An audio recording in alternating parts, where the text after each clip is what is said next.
Olá, muito bom dia a você que nos acompanha sempre na telinha da SIC TV. Estamos começando o nosso Viver Bem e hoje, mais uma vez, com o objetivo de propagar a informação correta para toda a população sobre o enfrentamento à pandemia do novo coronavírus no país e no mundo.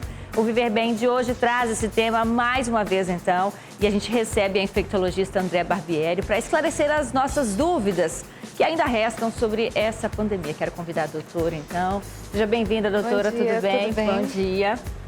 Em um momento aí em que todos nós ainda estamos cheios de dúvidas por ser um vírus novo, uma situação nova, é um prazer recebê-la aqui conosco, viu? Bom dia, obrigada pelo convite. Doutora, o que mudou nesta última semana, além do número de casos relacionado à pandemia do novo coronavírus? Teve algum tipo de mudança em todo o país? As mudanças que a gente vem acompanhando via Ministério da Saúde, que é o nosso órgão regulamentador, vamos dizer, né, norteador. Então, assim, o que teve foram a atualização dos casos, a gente está vendo que todos os estados brasileiros praticamente já tem casos, mas eu acredito que o impacto e a grande mudança foi a declaração do nosso presidente, liberando um pouquinho, porque a gente tem o setor da economia, então a gente fica entre o que é certo e o que é certo. Então, a gente está pedindo para que a população mantenha os cuidados, né? Assim, quem precisa estar na rua, vá. Mas, caso contrário, não. Então, assim, e mudanças que teve também, o governo, né? Autorizou o uso da medicação para os casos indicados. Bem organizado em relação a isso, todos os hospitais estão se organizando e produzir em grande escala o remédio que o Brasil já tem, por causa da malária, né? Então já facilita isso. Mas está tudo muito regulamentado, então ninguém vai fazer nada sem uma ordem. Eu acho que é mais ou menos isso. Sobre os cuidados que cada um tem que ter em casa, no seu dia a dia, na rotina, eles continuam os mesmos? Com certeza, e agora cada vez mais. Eu peço que a população entenda que saia na rua somente o necessário, faça somente o necessário, não saia a família toda, saia apenas um. Se precisar ir ao mercado, vá apenas um. Higienize a mão o tempo todo. Eu acho que é esse o grande segredo. É você pensar que existe um ser que você não está vendo e que ele pode te infectar. Que é uma coisa assim, isso sempre existiu, esses tipos de vírus, bactérias, não o Covid-19. Mas a gente nunca pensou que algo que a gente não enxerga pode me causar um mal. Então eu acho que trouxe para a população um momento da gente refletir. Opa, minha mão não está suja, mas ela está suja. Então não vou me tocar, não vou, né? É esse cuidado que a população tem que ter. Eu acho que a gente precisa entender isso, que assim, as bactérias, os vírus estão aí no ar, né? Mas a gente precisa se cuidar.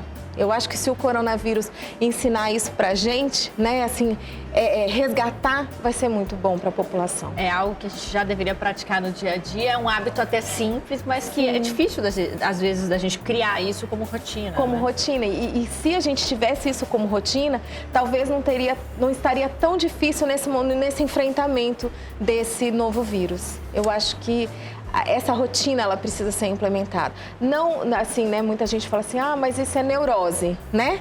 Não, não é neurose. Você ter o cuidado de você saber que o que está na rua, ele tá contaminado e você vai levar para dentro da sua casa, né? O sapato da rua realmente não deveria entrar dentro de casa, né? A gente, assim, nem percebe, né? Quando você vê com um menino pequeno, o menino já pegou o sapato e já enfiou na boca. Então, são esses cuidados que a gente precisa realmente ter. E com a pandemia, um produtinho que nem era tão lembrado assim ganhou destaque. É o álcool em gel. E com a falta dele em farmácias e supermercados, tem muita gente produzindo o próprio álcool gel em casa.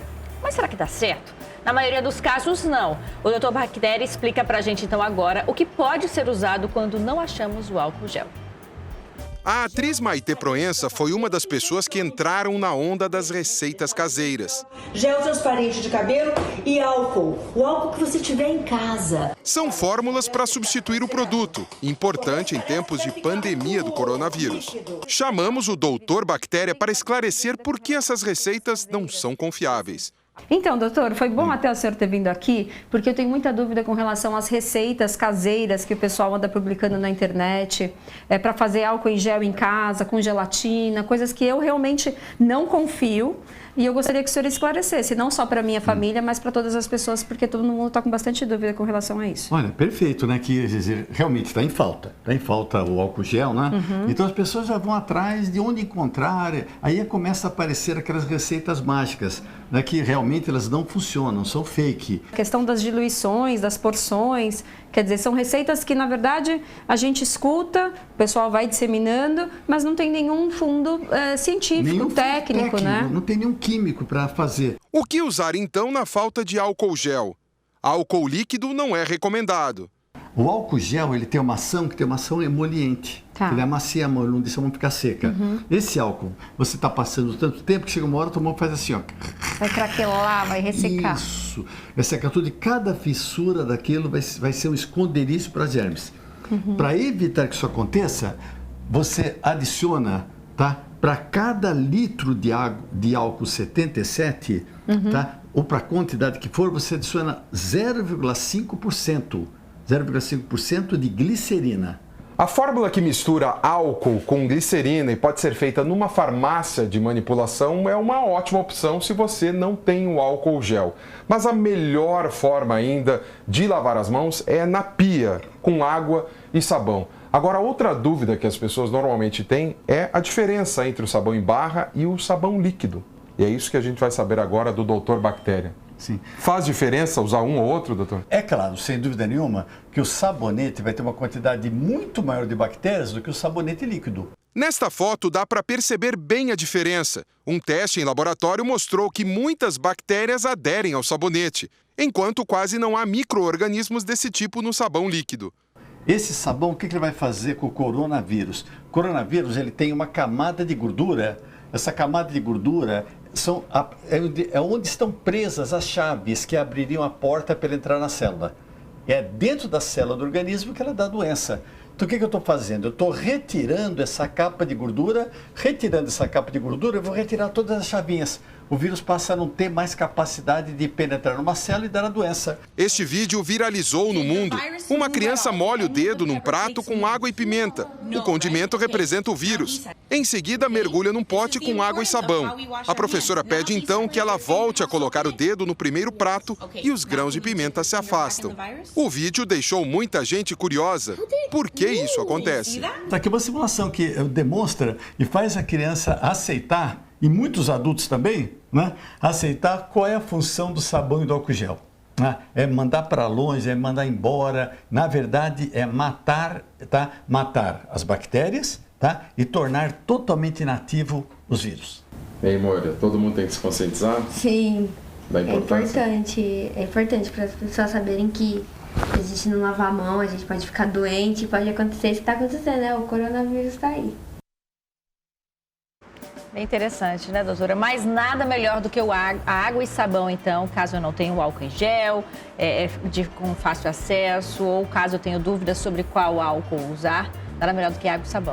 Então, o álcool gel, ele é um meio fácil e eficiente de fazer a higiene das mãos. Há muito tempo a Organização Mundial de Saúde muda, substitui a lavagem de água e sabão para álcool gel, desde que minha mão não esteja suja visivelmente. Então, se eu tenho sujeira na mão, tem que ser água e sabão mesmo. Mas, por exemplo, se eu estou em casa, eu tenho banheiro ali, eu tenho a pia, eu posso estar lavando a minha mão com água e sabão. E o álcool gel a gente deixar para o momento que eu estou fora, que eu estou distante de uma pia. E que vários momentos vão acontecer oportunidades para eu poder lavar a minha mão. Então, o álcool gel ele é muito bom para você carregar na sua bolsa, você ter isso portátil, nesse momento que a gente está saindo de casa e o tempo todo a gente tem que higienizar a mão. E em casa, água e sabão é muito eficiente, não precisa ser o álcool. A questão é que o álcool, ele deixa o resíduo e ele, como a gente viu no vídeo, mostra que a gente consegue destruir o vírus, e a água e sabão também faz o mesmo efeito. E o que eu queria deixar aqui claro, gente, na hora de vocês lavarem a mão de vocês, vocês precisam esfregar palma, dorso, os dedos, A gente faz isso no hospital, mas a gente também pode fazer em casa uma lavagem completa, O polegar, Eu não sei se o pessoal viu, né, como os profissionais de saúde higienizam a mão, e se a gente não faz determinadas etapas, fica tudo branco na luva. Você chegou a ver algum vídeo na luva, né? Então, assim, a gente precisa passar em toda a superfície da mão. Então, não adianta só fazer assim também, né? Então, a gente precisa... E dá preferência para os líquidos. Sabonetes líquidos. E sabonete líquido, né? Sabonete em barra a gente nunca recomendou muito, não. Pode ver que em hospital é sempre líquido, toalha descartável, a toalha do banheiro ela tem que ser trocada com frequência, porque também fica úmido e prolifera outros tipos de micro-organismos. Uma dúvida também, principalmente das mulheres, doutora, referente ao cabelo. O cabelo ele tem que ser lavado todos os dias nesta fase, neste período? Então, se eu não sou profissional de saúde, não estou em contato direto, eu acredito que a gente pode estar mantendo, né? Eu não recomendo ficar uma semana inteira sem lavar, porque o grande problema nosso é a nossa capacidade de se der. A mulher vai lá, vai arrumar o cabelo, né? Se eu higienizo a mão, né? Seja lavo com água e sabão, ou faço a higienização com álcool e depois eu manipulo o cabelo, eu sei que o meu cabelo está limpo. Mas, por exemplo, assim, atendente de farmácia, atendente de supermercado que está recebendo, acaba recebendo pessoas, né? Aquele grande... Elas estão usando máscara, mas fica desprotegido, né? Então, assim, acaba recebendo gotícula. Eu acho que nesse momento vale a pena. Inclusive, eu até estava comentando em um hospital que a gente também tem que ter cuidado na hora de lavar o cabelo, porque a água escorre, né? Então, sempre lavar com o mínimo de água vindo para o rosto e para a boca. Quarentena, doutora, deve ser para todos ou somente para quem está doente?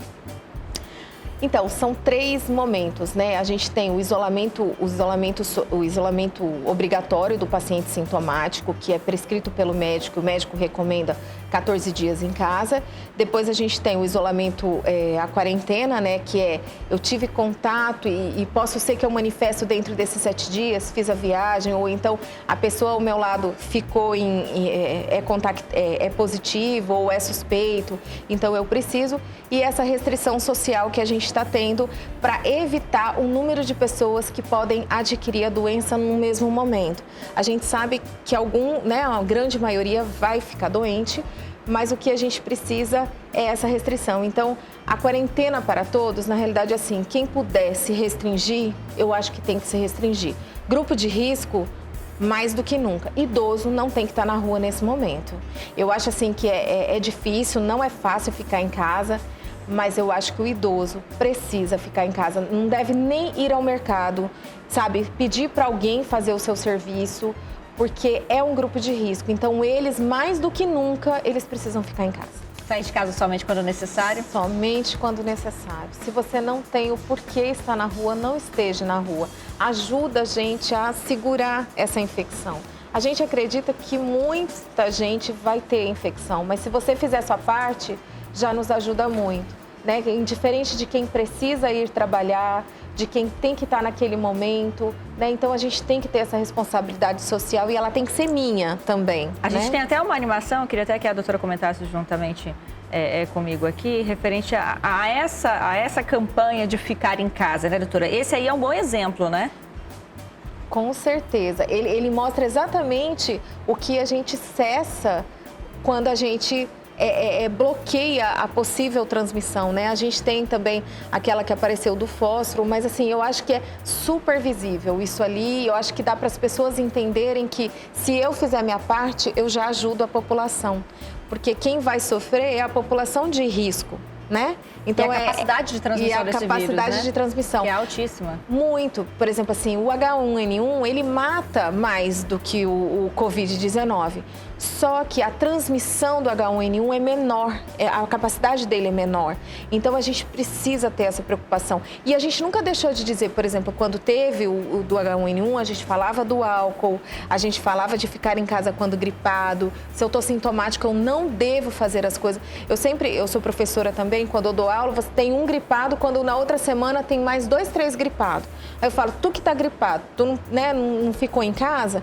Cadê seu álcool aí do lado? Cadê o papelzinho para você espirrar e manipular o nariz com o papel? Verdade. Né? Bom, e a nossa repórter Maiara Leone preparou uma matéria sobre como manter as atividades físicas neste momento, enquanto academias e outros espaços estão, por determinação do governo, fechados para conter a disseminação do coronavírus.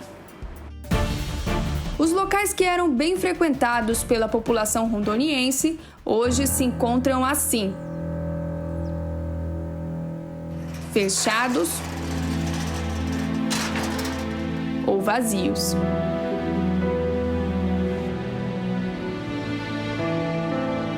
E ainda tem aqueles que se arriscam.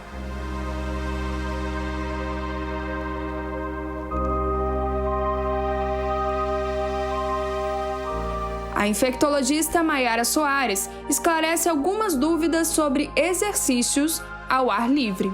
Atividades ao ar livre que envolvam caminhada, corrida, você pode fazer com os membros da sua família e mantendo a distância das demais pessoas. Segundo o artigo 3º do Decreto de Calamidade Pública de 20 de março de 2020, ficam estabelecidas pelo prazo de 15 dias a proibição de permanência e trânsito de pessoas em área de lazer e convivência, pública ou privada, inclusive em condomínios e residenciais, com o objetivo de promover atividade física, passeios, eventos esportivos, eventos de pescas e outras atividades que envolvem aglomerações. Aglomeração é quando você não consegue manter uma distância segura de 2 metros das outras pessoas. Isso não inclui os membros da sua família, com os quais você já está em isolamento domiciliar. Então, para realizar atividade física ao ar livre, é importante que você consiga manter uma distância segura de 2 metros das outras pessoas e que você mantenha a higiene das mãos com água e sabão ou álcool em gel, sempre que entrar em contato com qualquer objeto ou superfície, e fazer a higiene de qualquer objeto ou superfície que você vai entrar em contato com uma substância desinfetante à base de cloro ou álcool 70. E a especialista em doenças infecciosas recomenda: é preferível fazer atividades físicas dentro de casa, dentro dos limites do seu muro, em que você não vai se expor. Se você precisar fazer atividades físicas ao ar livre, lembre-se de evitar os elevadores e tomar todos os cuidados que a gente sugeriu. Então, o que a gente quer é que as pessoas de casa continuem se exercitando, tendo uma vida saudável, mas, neste momento, evitar ali uma aproximação de outras, daqueles que normalmente nos incentivam. Se a gente tem um colega de treino na academia, tem muita gente levando esse colega de treino para casa, para a área de lazer dele. Não pode, né, doutora? Não pode. É você manter o contato com quem, né, como a doutora Maiara colocou. Se eu já tenho contato com a minha família, por que eu vou colocar uma terceira pessoa? Né? Porque ele tem contato com mais a família. Então, assim, nesse momento é ficar com o seu isolamento domiciliar, ou seja, a sua restrição daquele contato social. Isso é extremamente importante. A gente sabe que é importante fazer treino, a gente sabe, mas assim, né, tem tantas alternativas que a gente pode estar fazendo, porque a distância de 2 metros, ela precisa ser respeitada, e aquela coisa de você estar pensando o tempo todo, né? A doutora Maiara, né, falou, ou seja, você vai tocar numa superfície, ela tem que ser higienizada antes. Então você não pode sair pegando, porque você pode até pegar, mas aí você tem que higienizar a sua mão. Essa é a dificuldade da gente, por exemplo, usar o espaço alternativo, por mais que não tenha outras pessoas próximas para isso, né, doutora? É tão difícil eu vou sair de casa, eu vou limpar o volante, eu vou limpar o câmbio, eu vou limpar a chave, eu vou treinar, vou limpar. É uma rotina tão longa que é mais fácil ficar em casa. É mais fácil ficar em casa e você fazer aquilo, né, dentro, né, com as pessoas da sua casa, né? A gente vê o pessoal que tem menino pequeno, que ergue menino para poder fazer o peso da academia, né? Então, assim, a gente tem que, né, ainda envolver as crianças que estão em casa, né, por causa da restrição escolar. Consultas e exames de rotina, doutora, eles devem ser suspensos neste momento? Eles estão suspensos, não é uma recomendação do Conselho Regional de Medicina. A gente tem uma certa dificuldade, a gente sabe que do mesmo jeito que a economia, né, de um restaurante, de um supermercado, de uma loja de material de construção tem essa restrição, a gente sabe que o médico também. Tem muito médico que ele é autônomo, ele precisa daquela consulta para ele poder ter o dinheiro dele, mas assim, a gente não recomenda porque isso vai fazer com que a pessoa que esteja sintomática, ela vá procurar assistência e ela contamina todo aquele ambiente. né? Então, assim, elas não devem acontecer. Exceto, assim, grávida que precisa, paciente doente crônico que acabou a receita e precisa ser revisto. Tudo isso a gente está tentando. Por exemplo, assim, meus pacientes, eles me ligam, a gente vai lá, faz a receita para que eles não fiquem sem medicação. A gente não quer que ninguém fique sem medicação, mas a gente não recomenda nada eletivo, nada que não tenha necessidade nesse momento. Certo, vou pedir licença aqui para a doutora para a gente continuar falando sobre o tema de hoje. Afinal, algumas necessidades, elas permanecem mesmo neste momento, como, por exemplo, a ida ao mercado. Então, doutora, a gente separou aqui algumas medidas de proteção para a ida ao mercado. Eu gostaria que a produção, então, colocasse a primeira medida para que a doutora comentasse comigo aqui, então, o que a gente deve fazer neste momento. Por exemplo, considere que sua mão está sempre suja. Nunca leve a mão à boca, aos olhos, ao nariz ou aos cabelos. Aquela lição que a gente tem dado desde o início, mas que deve permanecer, né, doutora? Com certeza, é aquilo que eu falei. Se eu vou tocar o cabelo, eu tenho que lembrar que minha mão tá suja, então eu preciso higienizar. Então, é não tocar. É assim, um momento todo que você tá no mercado, você só fica ali, pega o produto e não encosta em mais nada. Certo. Nunca fique a menos de 1 metro de outra pessoa. Por causa que o vírus, a transmissão é por gotícula, então a segurança são 2 metros. Então, quando a pessoa fala, o vírus cai ao chão em torno de 2 metros. Por isso. Porque antes disso, a gente pode, o respingo da boca pode ir direto na pessoa, né? Certo. Mais uma dica, então, pague suas compras no cartão. Não aceite moedas e muito menos notas de papel até depois da pandemia. Neste momento é bem melhor o cartão. Porque o dinheiro a gente já sabe, por ele ser papel, ele é poroso, ele já tem uma contaminação. E o vírus vai ficar aderido, ele pode ficar até 24 horas ali no papel ou até mais, né, dependendo da superfície. E o cartão, ele é de plástico, a gente consegue higienizar. E existe hoje até aquele de aproximação, que a gente não precisa encostar em nada, né? Muito bom. Passe álcool 70 em embalagens de alimentos que serão armazenadas. Cheguei do mercado, também tenho que fazer uma tarefinha, né, doutora? Tem, porque as pessoas podem ter encostado, uma pessoa sintomática, ter ido ao mercado, que não era para ter ido, encostou na boca, encostou no nariz, pegou naquele produto e a gente pode imediatamente depois pegar naquele produto e levar para casa.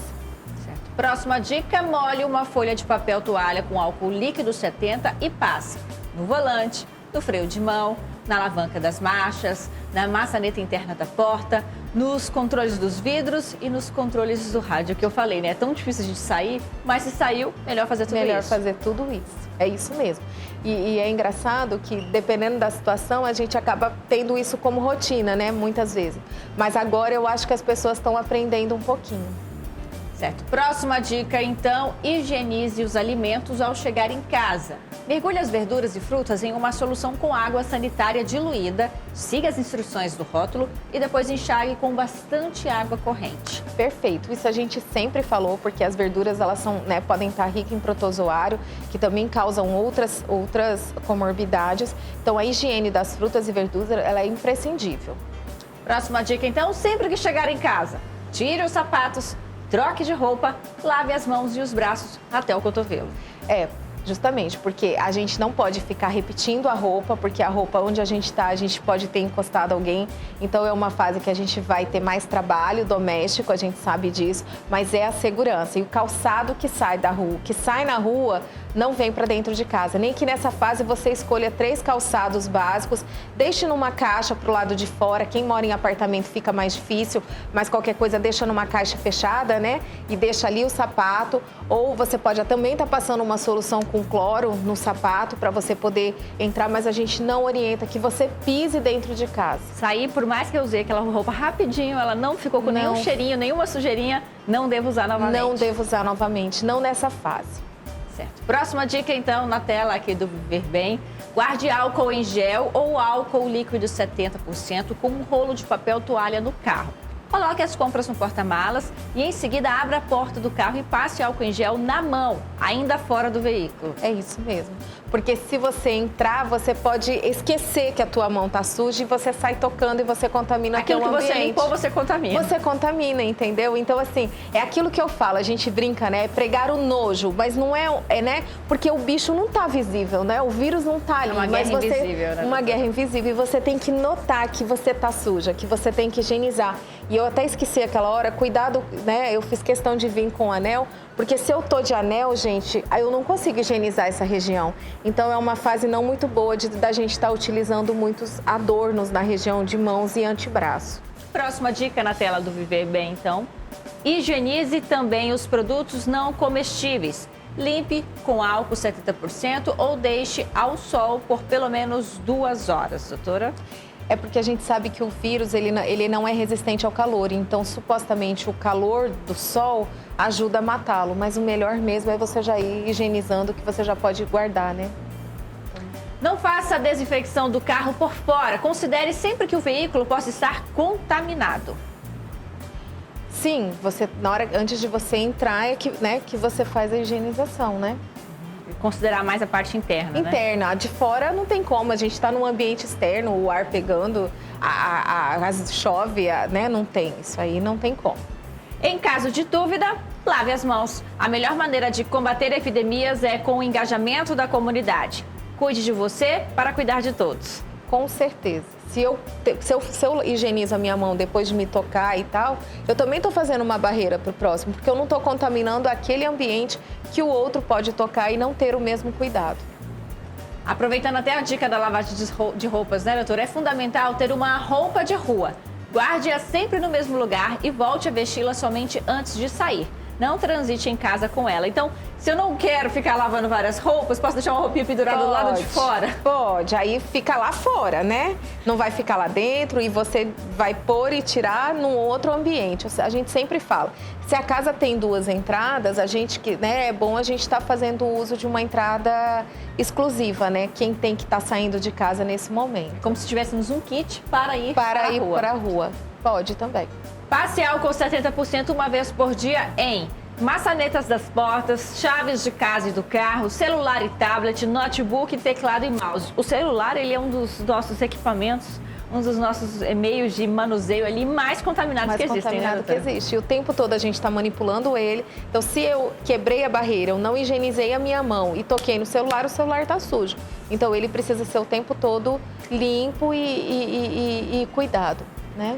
Bom, então essas são algumas dicas justamente para vocês utilizá-las, principalmente quando sair de casa. Mas os hábitos de higiene, eles devem ser aí praticados na rotina durante todo o dia, como a gente tem frisado. Sair somente quando necessário, para evitar, né, ter que fazer toda uma sequência de limpeza. Essas foram algumas dicas que a gente está vendo até alguns comércios, alguns estabelecimentos, supermercados aqui da capital, trabalhando essa campanha juntamente com a população. Doutora, a gente está em meio à vacinação contra a gripe H1N1, contra a gripe comum. Ela é importante neste momento da pandemia? Com certeza, porque a gente também vai vivenciar nesse momento a sazonalidade dos vírus respiratórios outros, por exemplo, o H1N1. Então, a vacina da gripe, ela tem que ser tomada. Ela até facilita o descarte, né? Ela nos ajuda, porque se o paciente está imunizado, a chance dele ter um quadro de H1N1 é menor. Então, o paciente chega grave, a gente, né, vai pensar que pode ser um Covid-19 e não o H1N1 em termos, porque ele foi vacinado. Né? Até um momento para a gente repensar, né? Porque nas últimas campanhas, os municípios eles enfrentavam dificuldade com alguns públicos. Desta vez, o brasileiro está valorizando a vacina, né? Tanto que ela esgotou em várias capitais e está aguardando ainda que o Ministério da Saúde envie novas doses. É para a gente dar um pouquinho de valor, né? Com certeza. Nós temos que respeitar a opinião de todo mundo, cada um tem a sua crença e o seu valor. Mas, assim, por exemplo, doença erradicada como era o sarampo e retornar por causa da antivacina é um absurdo, né? Então, assim, a vacina do H1N1 existe, do influenza, tá ali, a gente faz uso anualmente. Então, ela é para ser usada, porque ela protege o indivíduo. Ah, doutora, mas quando eu tomo, eu sinto meu corpo ruim, eu fico meio com febre, ela me dá gripe. Você já estava com o quadro antes da vacina. A vacina realmente dá uma baixada na imunidade naquele momento, mas ela te fortalece a posteriori. Então, assim, a vacina é extremamente importante. Por que os idosos, doutora, eles são no grupo de risco? Eles são os mais vulneráveis neste momento? O idoso, ele automaticamente, ele naturalmente, ele já é uma pessoa com a imunidade mais baixa? O idoso, ele é um imunossuprimido, vamos dizer assim, pela idade, né? Mas assim, a grande questão é que esse vírus, ele tem uma capacidade de provocar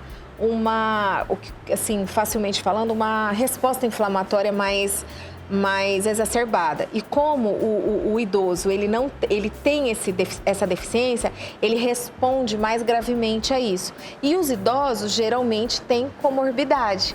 Então, o idoso geralmente é hipertenso, geralmente é diabético, doenças pulmonares. Então, tudo isso contribui para essa gravidade no idoso.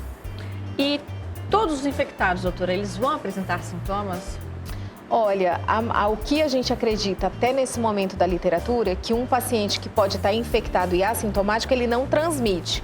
Mas em torno de 80% das pessoas, 75%, 80% das pessoas que infecta, ele apresenta sintomas. Uma febre, nem que seja oligossintomático, né? Pouco sintoma, mas ele apresenta sintomas, seja febre, dor de garganta, seja coriza, congestão nasal, aquele estado gripal, não, né, simplesmente assim, né? Então, esses 80% vão apresentar um quadro mais brando da doença, mas vão apresentar. Felizmente, é a minoria que se agrava. Sim, só em torno de 20% dos pacientes vão ter um quadro mais grave e desses 20%, a literatura ali coloca em torno de uns 5% que realmente vão evoluir para a necessidade de UTI.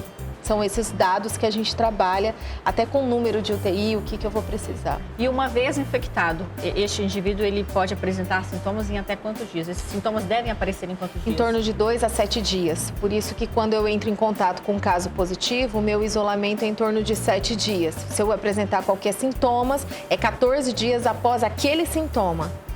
Entendeu? Você, por exemplo, é um contato. Eu entrei em contato com você hoje, então eu posso manifestar sintoma nesses 7 dias. Se eu apresentar, são 14 dias. A contar do primeiro sintoma. Esses sintomas são bem parecidos com o da gripe? Extremamente parecido.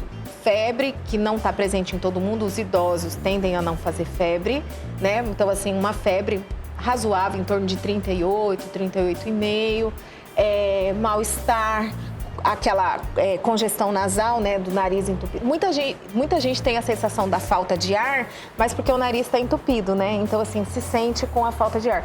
Mas, realmente, você aumenta a frequência respiratória, você fica com aquele nariz extremamente congesto, com aquela dificuldade que a gente tem de respirar. Pode estar escorrendo o nariz, a tosse, mal-estar. Alguns pacientes, está descrito na literatura, ter quadro gastrointestinal como diarreia. Então, é um quadro gripal mesmo. Há uma linha de como o vírus ele evolui, esses sintomas evoluem no corpo humano, doutora? Começa normalmente com... Começa com febre, né? Não tem uma sequência, assim. A maioria das pessoas apresentam, por exemplo, vão estar apresentando tosse e febre. E a questão é que essa linha, na realidade, é uma linha de piora. Se eu vou fazer um quadro grave, eu vou piorando gradativamente. Se não, eu mantenho aqueles sintomas. Pode ser que apareça uma congestão no terceiro dia e no início foi só a febre, mas não existe uma linha de comportamento, não. Se a indicação é não ir ao hospital, caso eu tenha algum tipo de sintoma parecido com esses, como que eu devo me tratar em casa, na dúvida se tenho só uma gripe comum ou se posso ter o coronavírus?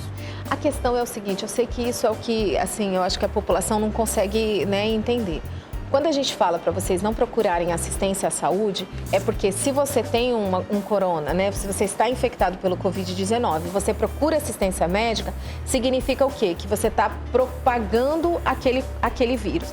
Então, um status gripal como esse, congestão nasal, febre, você pode estar fazendo uso de sintomático em casa, né? Então, assim, uma febre, quem não é alérgico pode estar fazendo uso da dipirona, alguma coisa assim.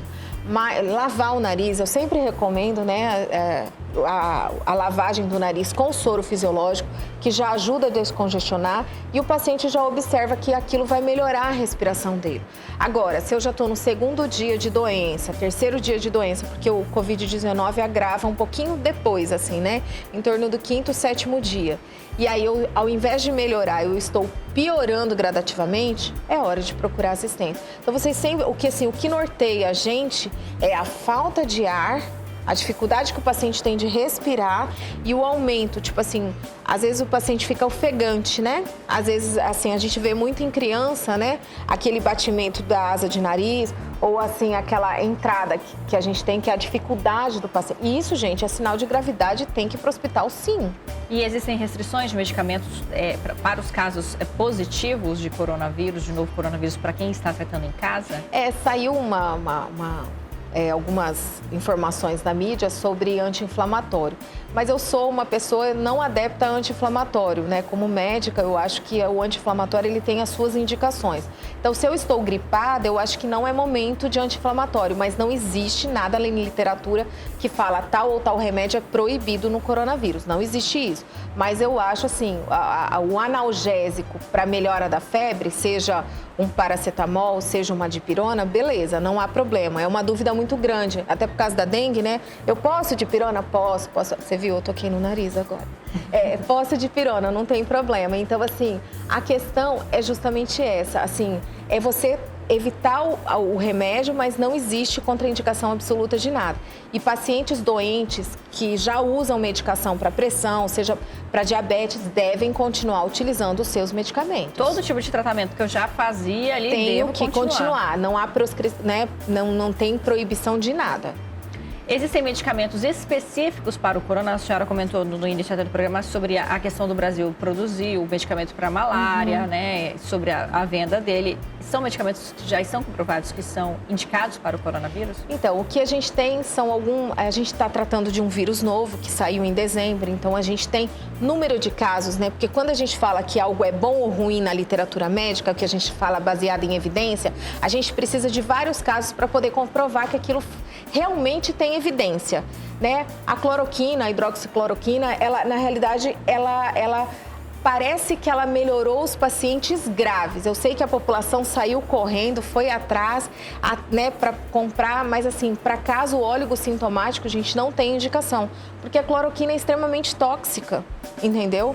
Então, assim, o que a gente precisa nesse momento? A gente precisa saber e deixar para nós, profissionais de saúde, um momento de indicar isso. Então, a gente já sabe que a literatura nos evidencia uma certa resposta a paciente grave, ou seja, gente, aquele paciente que está lá comigo no hospital, na UTI, provavelmente é o que pode se beneficiar com o uso dela. Então, não é qualquer paciente. Como é que a gente vai manter a rotina? Se eu tenho um caso infectado dentro de casa, como é que ficam as demais pessoas que moram naquela casa? O que a gente sempre fala é, por exemplo, se dentro daquela casa tem alguém de grupo de risco, por exemplo, um idoso, mais do que nunca é importantíssimo essa pessoa realmente se manter isolada. Ou seja, o que é o isolamento domiciliar, né? É não compartilhar copo, garfo, né? A questão de não dormir no mesmo ambiente, então dormir em quartos separados. Essa pessoa tem que ficar ao máximo com as janelas abertas, evitar o uso do ar-condicionado e sempre manter a distância de 2 metros de algum de dentro de casa, porque é onde, né, pode ser transmitido diretamente. E por onde essa pessoa, como ele é um sintomático respiratório dentro de casa, vale a pena ficar com a máscara, justamente para evitar aquela emissão das gotículas e aquelas gotículas ficarem em toda a superfície onde ele está. E a higiene do ambiente, ela também precisa ser cuidada. Então, ou seja, a intensificação da limpeza da casa onde aquela pessoa doente está, de preferência é o próprio doente que a gente orienta que limpa, né? A questão da superfície perto da cama, onde ele está ficando, né? Ali, e a questão do banheiro. Se eu tenho como separar o banheiro, é bom que ele utilize apenas um único banheiro e os outros da casa, outro banheiro. É possível, se eu manter todas essas regras, conviver com o infectado dentro de casa, ter ele dentro de casa e as demais pessoas não ficarem doentes? É possível. Se você conseguir fazer essa barreira, isso é possível. A questão é a nossa realidade brasileira, porque existem pessoas que não vão ter 2 banheiros, que não vão ter 3 cômodos para a gente conseguir separar. Então, assim, a gente entende isso também. Então, quando possível, fazer. Certo. A gente está falando da pandemia, de prevenção, de ficar em casa e ter muito cuidado com o vírus. Mas nem tudo é só notícia ruim. Afinal, até mesmo em meio à pior das tempestades, existem raios de luz para nos dar esperança que tudo passa. E com a grande maioria das pessoas em isolamento social em suas casas, começam a surgir algumas alternativas muito legais para entreter as pessoas, principalmente quem tem crianças em casa. É o caso das contadoras de histórias, que fazem as suas lives pelo Instagram ou também pelo YouTube. A gente selecionou aí alguns perfis, os mais conhecidos, para mostrar para vocês. Olha, tem alguns perfis como o da Fafa Conta. Você vai lá, aproveita a sua internet, o tempo que você tem em casa com as crianças. A Mariane Bijo também é um perfil que a gente selecionou para vocês entenderem e acompanhar este momento, né? São lives programadas. A gente tem visto muito conteúdo na internet também. A Mãe Kelly, olha, mais um perfil bem bacana para você entreter as crianças, passar o tempo e, de certa forma, absorver todas essas informações com um pouquinho mais de leveza, né? Também a Carol Levi é outro perfil também de sucesso na internet. É difícil para todo mundo, né? São várias informações, um momento de tensão, é um momento novo, a gente tendo que se isolar socialmente, o brasileiro que gosta muito de carinho, gosta de estar convivendo com várias pessoas. É uma questão de adaptação, né, doutora? Vai passar. Vai passar, vai passar. Eu acho que é muito importante a gente valorizar esse momento para que a gente... eu não acredito assim, nossa, que a gente vai conseguir realmente evitar que muitas pessoas adquiram. Mas o que eu acho que é importante é a gente, aquela coisa né, epidemiológica de achatar a curva, para que o nosso sistema de saúde suporte os possíveis casos. Então, assim, se a gente conseguir estender isso, a gente acredita, né, em setembro, a gente já vai ter a queda da infecção e a nossa vida vai começar a voltar mais ao normal. E eu espero que as pessoas não esqueçam da parte da higiene das mãos, que isso nunca deve passar. Eu tenho certeza que durante essa época do Covid-19, as pessoas talvez vão ter menos quadro de diarreia, né? Vão ter menos, porque vão estar se cuidando mais. Eu acho que isso é super positivo. A gente não quer em nenhum momento que as pessoas fiquem desesperadas e achando que não vai ter solução, de que eu vou morrer amanhã. Não é nada disso que a gente está pregando. O que a gente quer é que as pessoas se cuidem e evitem passar a doença para o grupo de risco, que é quem realmente corre risco de adoecer e de realmente ter uma evolução desfavorável do caso.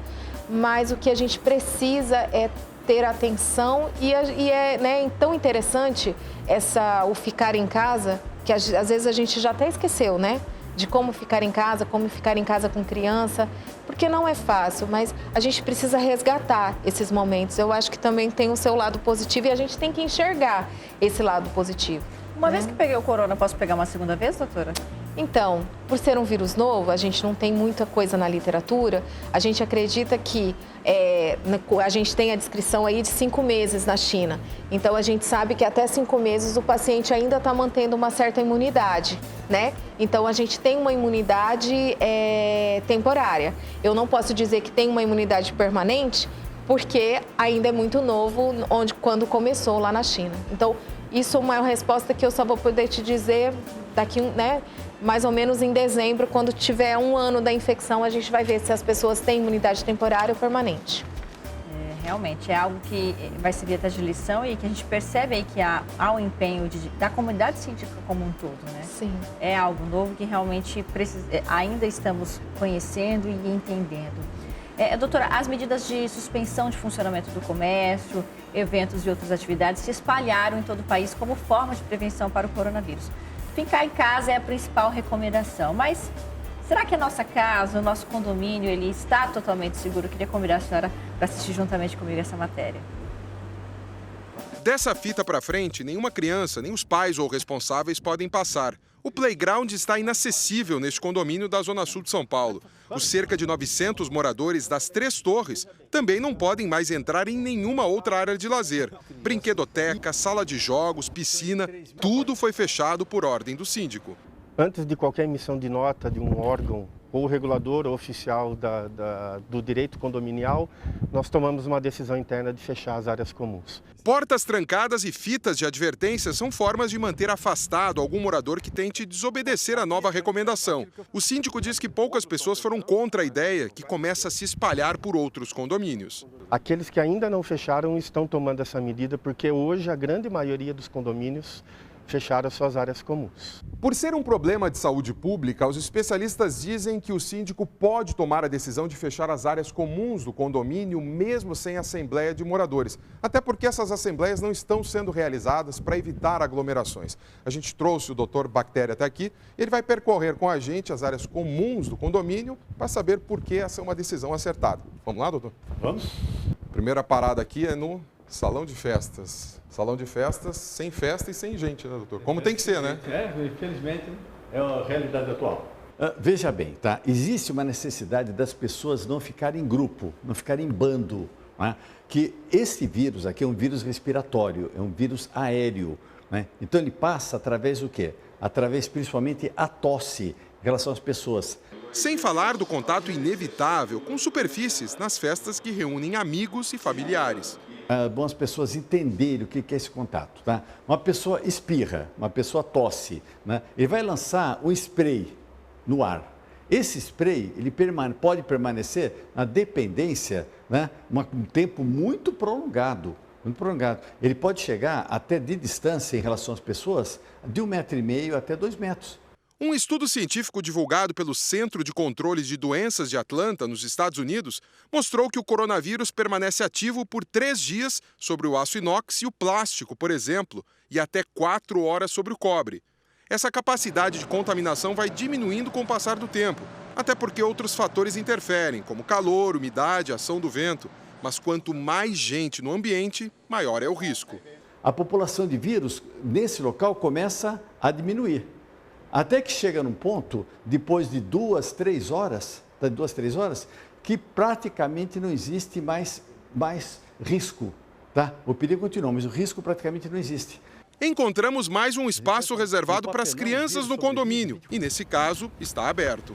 Nesse espaço aqui, a gente reparou que tem muitos livros infantis, é um espaço de leitura com vários livros à disposição das crianças. Doutor, o que o senhor pode dizer sobre isso aqui? É perigoso? Então, nesse momento, esses livros aqui não podem ficar totalmente à disposição da comunidade. O ideal seria tirar tudo isso aqui, então? Olha, não iria falar nem ideal, tem que tirar. A recomendação foi dada para o síndico do condomínio e o Dr. Bactéria ainda aproveitou para chamar a atenção de outro detalhe que traz risco: a exigência da entrega do documento para o funcionário na entrada de visitantes. E documento que chegar para identificação em portaria, ele tem que ser mostrado no vidro. A pessoa que está fazendo a triagem não pode pegar esse documento em mãos. Pronto, livros recolhidos e um novo procedimento adotado na portaria para o bem de todos. Principalmente em condomínios, né? Que a gente tem um coletivo de pessoas, mudar tudo isso na rotina também é importante. E é difícil, né? Porque a gente lida com várias pessoas dentro de um condomínio, vários pensamentos, várias crenças, né? Eu moro em condomínio, eu já orientei, né? Fiz algumas orientações, mas tem pessoas que aceitam, tem pessoas que criticam, então assim, né? A gente está pensando no bem comum. Eu não estou pensando no meu eu, né? Então, eu acho que precisa ficar fechado nesse momento ainda. Academia, piscina, área de lazer. Porque se a gente liberar, vai dar consciência das pessoas. E, como eu falei para vocês, tem pessoas que aceitam, tem pessoas que não aceitam. Então, se não tiver uma proibição, eu acho muito difícil a população estar consciente, né? Por isso que é importante essas intervenções governamentais, porque daí vira regra, vira ordem, né? Porque se o brasileiro, eu falo de uma maneira geral, a gente tivesse um bom senso, não só o brasileiro, né? Talvez isso não estaria tão disseminado, né? Mas como a gente não sabe lidar com isso, a gente não tem esses cuidados de higiene na nossa rotina, se a gente não bloquear, a gente, né? E na epidemiologia a gente sempre fala, na hora que eu penso que tá cedo, tá certo, né? Na hora que eu penso que posso fazer, já tô atrasada. possível saber quanto tempo o vírus ele se mantém vivo em diferentes ambientes, doutora? Tem algumas literaturas que colocam, por exemplo, o papel, ele fica 24 horas, em ambientes de alumínio ele pode ficar em torno de quase 24 horas também, plástico. Então, assim, existem várias descrições, mas é em torno, no mínimo, de 24 horas ele realmente fica vivo ali. E algo referente a diferentes climas? A gente tem países com climas totalmente diferentes do nosso, que é um país tropical. Tem algo que já aponte isso? O que a gente está apostando que, por exemplo, na região norte, centro-oeste, a gente não vai ter tanto quadro do Covid-19, é justamente por a gente estar nesse momento, a gente não tem inverno aqui, né? O centro-oeste ainda tem alguns dias de inverno. Mas, por exemplo, a nossa região sul, que vai ser o inverno agora, vai facilitar, porque uma coisa que a literatura coloca é que o coronavírus ele é sensível sim à temperatura. Eles colocam em torno de 26 graus. Tem dia que a gente vai entrar no carro, tá 42 graus. Então, supostamente, a gente não precisa nem estar higienizando o volante, né? Mas a gente também não sabe se o nosso medo é justamente esse, se ele vai ter adaptação, né, se não vai ter e o que vai virar. Então a gente não tem como dizer, é tudo muito novo na literatura para poder a gente realmente estar afirmando como verdadeiro. Quero agradecer a sua participação, doutora. Muito obrigada por sair aí de casa para estar aqui com a gente e parabenizar todos os profissionais de saúde por esse trabalho neste momento. Obrigada, a gente que agradece, a gente sabe que está um momento tão difícil, tem tantos profissionais de saúde temerosos e a gente ainda tem que tranquilizá-los, né? Se eles lá no hospital fizerem os cuidados direitinho, eles vão, né? Vai estar tudo certo. Então é um momento tenso. E convido você de casa a nos seguir no Facebook, a nossa fanpage é Programa Viver Bem, para você acompanhar o nosso programa na internet, no Facebook, né? A nossa página, vai lá, curta, deixa o seu comentário, interaja conosco. Estamos também no YouTube, canal SIC TV, onde você pode rever todos os conteúdos já exibidos aqui no Programa Viver Bem. Se você ainda não acompanha, vai lá, canal SIC TV no YouTube, inscreva-se para receber tudo em primeira mão e acompanhar os temas que são apresentados todos os sábados aqui no Viver Bem. Espero que você de casa aproveite bem o seu fim de semana dentro de casa, com a família, faça toda a tarefinha que a gente tem ensinado aqui. E a SIC TV também está empenhada nessa campanha em colaborar, de certa forma, para evitar a propagação do novo coronavírus. Ótimo fim de semana a vocês de casa. Até semana que vem.